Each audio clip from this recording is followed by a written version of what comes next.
said, yeah, today I'm in a Volvo 40, which the one I have made has like leather seats. I'm not sure if it comes in standard like this, but if you get the one with the leather seats, very comfortable, very comfortable drive. I mean, I'm driving all the way down south with it.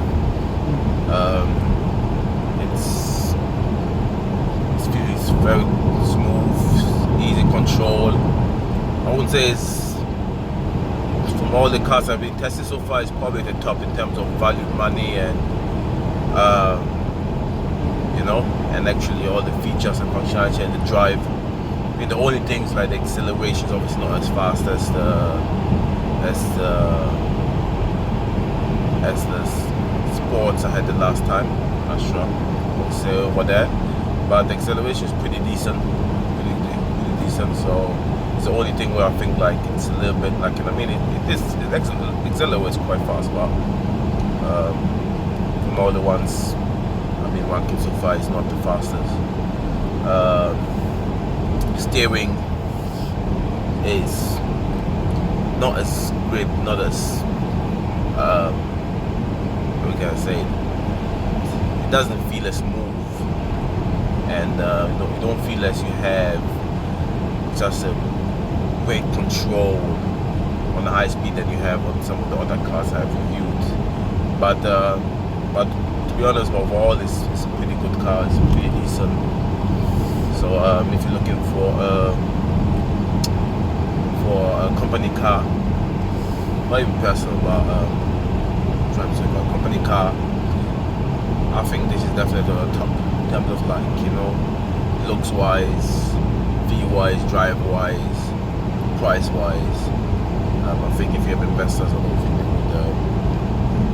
would get to you because you spend on a Volvo. But to be honest, it's a really good drive. It's a very good drive. The topic I'll be talking today, to be honest, just to cover on between meetings, is your idea stage. What kind of to do during your idea stage? If you have an idea and you want to kind of break it down and you want to move forward with it, what to kind of do. The first thing I always say when you have an idea, people are always scared, like, oh, like, I don't want to tell anybody, people are going to steal my ideas. Let me tell you something I learned in business. No matter how great your idea is, somebody else had the idea somewhere in the world. Over 6 billion people in the world. Somebody thought of that idea. Keep that in mind. You might think you're the only one, but the chances of you being the only one is so small that it's likelihood somewhere in the world somebody wants to do it or is doing it already before you. And in fact, having somebody else doing it is not a bad thing, to be honest. It more or less proves that, okay, you know what, it actually might be a viable idea. But the thing which you have to know when you have an idea, things like, okay, is it actually viable? Is it feasible? And is it scalable? There's the three things I always say you should kind of like look into. When I'm talking about is it viable, like, is there like, I mean, like, is there like a market? Is there a need? You know, like, you know, coming back to idea, like, there's a lot of ideas people come up with, you know, but not every idea is necessarily even just a viable business idea or an idea where there's a market. I mean, yes, you know, if you say like, okay, yeah, I want to do Uber for school because schools, you know, there might not be a market for Uber for schools, you know what I mean? So you need to kind of really figure out what market, if there's a market for it. So, I mean, excuse my accent, like school, how do you say school? Anyway, you know what I mean. So, and the best way to do that, I would say, is first of all, start speaking to people about it. not your family and friends all the time. I'm like, probably a couple of friends, if they're in business, yeah, but your family, they're like, you know, they're most likely going to say, yeah, it's an amazing idea, you know what I mean, don't want to hurt your feeling, forget them. You know, your mom is your biggest fan, so she's gonna be, yeah, go ahead, or they're gonna be extra negative because they're trying to protect you. So either way, it's gonna be hard to judge if they're like, you know, to be open, honest, and giving you the best advice. Get out there and speak to actual people who are in business, who are doing certain ideas, who can give it forward, or your market audience. Actually, say if you wanna build, I don't know, a mobile application for restaurants, go and actually speak to a couple of restaurants. I don't know why today we've lost the skill of actually primary research, actually going and talking to people, talking to the restaurants, or try to have an appointment with a couple of these restaurant people and restaurant owners and managers and actually speak to them and see like, okay, actually, is there need? You know, you can't even pitch them, say like, okay, actually we're building this is how we're going to take it, that's what we're doing is it something purchase, or is it something, because they might say, yeah, it sounds interesting, but they might not even buy it, okay, because it's meaning not viable, because they find it interesting, nice idea, but if they would take it, it's no point. So say the way I would probably approach it, I would probably go, what I do, I would speak to them and actually say, listen, what of these functionalities would you pay for? Okay, which of these pain points actually gets on your nerve, or keeps you awake at night, or costs you a lot of money? You know, there are three things which you can do, three benefits you can always supply, and you know, if you can supply this benefit, there's high likely going to be a market for you. Okay, can I save somebody money? Can I make somebody money? Can I save somebody time? Okay, if it's any of those things, like, you know what I mean, because even if you think about it, like, you know, when it comes to, like, this is to business mainly, when it comes to business and saving money, making money, and saving time are always a good indication to see if there's going to be a market. For public, business to consumer, you know what I mean, comfortability, people are lazy, you know what I mean, like things like Uber, like practicality, simplicity, things like that, you know what I mean, benefits.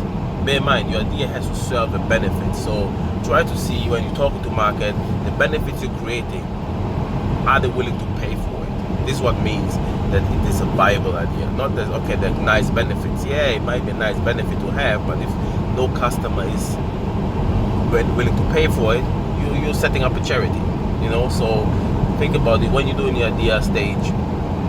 Go and really research and see, like, is it a viable product?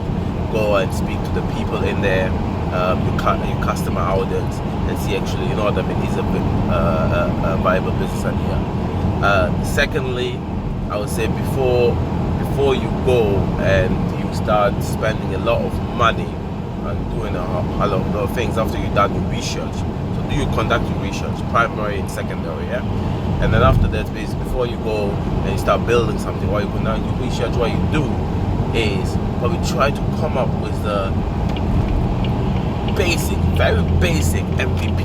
What I'm saying about MVP is minimum viable product, okay? A very basic minimum viable product.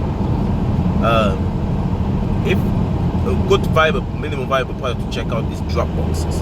If it's Dropbox minimum viable product was actually just a video. If you search it, you will see on YouTube probably you can see the video they probably created, the video that raised money, the video that raised interest in. So basically, what Dropbox did, they just created the video explaining what Dropbox is, and say basically, comment, you can subscribe, yeah, to get notified when it's coming. A lot of people love the concept, love the video, subscribed, which showed them, okay, there was a demand. They use the demand. All the people's, you know, the database to go to investors, say like, listen, what X amount of people are subscribed, waiting for Dropbox to be built. And guess what? They received the money to be built. After it got built, launch it straight to the people who shown interest already. So without spending a lot of money first to test the business idea. The minimum viable product is a video. So when you think about minimum viable product, it doesn't necessarily mean it has to be the actual product. It can be anything else. It can be like anything which describes the product. I mean, for my app, I created like a clickable prototype You know, this is what I did, and this is what I used to pitch to events organizers. I used to pitch to investors and all these people. So basically, just a clickable prototype. You know, I didn't create the app yet. You know, and this got me going. This car's going, and plus I could use it later, the same prototype, to go to developers and say like, okay, this is my developers, and say like, this is what I want to develop. You know, made everything much easier, much smoother. So yeah, and then well, this is what I would say. So you do that, you test it, and if there's a market, then if everything is, you see like, okay, you have like a market, you have the ideas feasible, you know, and then now the next stage is to see, is it scalable, you know. So but for it to be scalable, you have to figure out a great business model. Okay, you have to see like, okay, the business model I'm creating, is it scalable? So at that stage is where I would probably even sit down and look at the business model canvas and see like, okay, can I actually work out and see like really work on all the different parts of my business, see how can I make it scalable. Or a good advice is also find yourself a mentor or a consultant in that area who might be able to help you in that kind of area. So this is the 3 things I would say you have to bear in mind when you have an idea. Don't just go ahead and be like, okay, you know what I mean, every idea is a great idea. No, it might be good, yes, it might be great, but if it's not viable, if it's not scalable, if it's not feasible, in terms of like, okay, how much is it gonna cost to develop, is it gonna make any money, if you develop it, it might cost too much to maintain, you know what I mean, and or the price it costs to produce, you're never gonna match the price because you sell it, you know, so it means it won't be feasible. So if these 3 are missing, it's probably not the idea you should pursue. So keep it in mind. But if these 3 are hitting the nail, are perfect, you know, it's viable, feasible, scalable, take it on and try to make it happen and give it a real shot. Okay, this was basically the my in-between meetings talk. Looking forward to see you next time again. As I said, check out the Volvo 40. It's definitely a good car for, I think, business and for meetings and travel as a business car. It's a company car, sorry. And yeah, so check it out. I would definitely recommend this one. I think. So, I mean, it doesn't have all the perfect functions, but it's perfect. It's going to be good. So yeah, looking forward to seeing you guys soon. Bye bye.